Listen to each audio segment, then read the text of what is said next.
বড় ঘুড়ি দিতে ঘুরে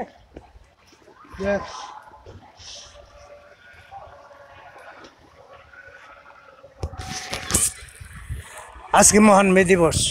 এই মে দিবস উপলক্ষে 1886 সালে মে দিবসে যারা শহীদ হয়েছিলেন তাদের নামে আমি আজকে এই বৃক্ষরোপণ করলাম আমার ভাইয়ের এই ওয়ালের ভিতর দিয়ে।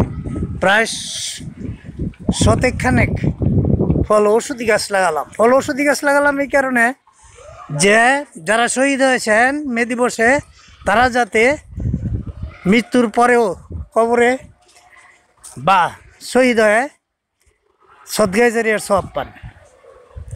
তো সাথী বন্ধুগণ, আসুন আমরা মে দিবসের সভা সমাবেশ অনুষ্ঠানের সাথে সাথে শুধু ফল ঔষধি গাছ লাগাই, ফলের রস জুস খাই, রোগ প্রতিরোধ ক্ষমতা বাড়াই, শহীদের নামে সদগায়ে জারিয়ার সওয়াব পৌঁছাই।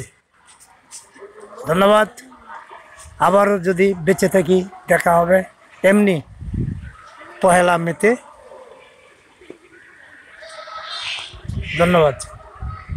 এই যে শিশুরা আছে তারা দেখে আমি কি করি, দেখেছেন, তারাও শিখবে। তো এভাবে যদি আমরা স্বাধীনতার পর থেকে শুধু শিশুদের নিয়ে আমরা এই কাজ করে আসতাম তাহলে কিন্তু শিশুরা মে দিবস আসলে বুঝতো আজকে তো গাছ লাগানোর দিন এবং শহীদদের মে দিবসের শহীদদের স্মরণীয় দিন। ধন্যবাদ। আবার দেখা হবে যদি আল্লাহ বাঁচিয়ে রাখে।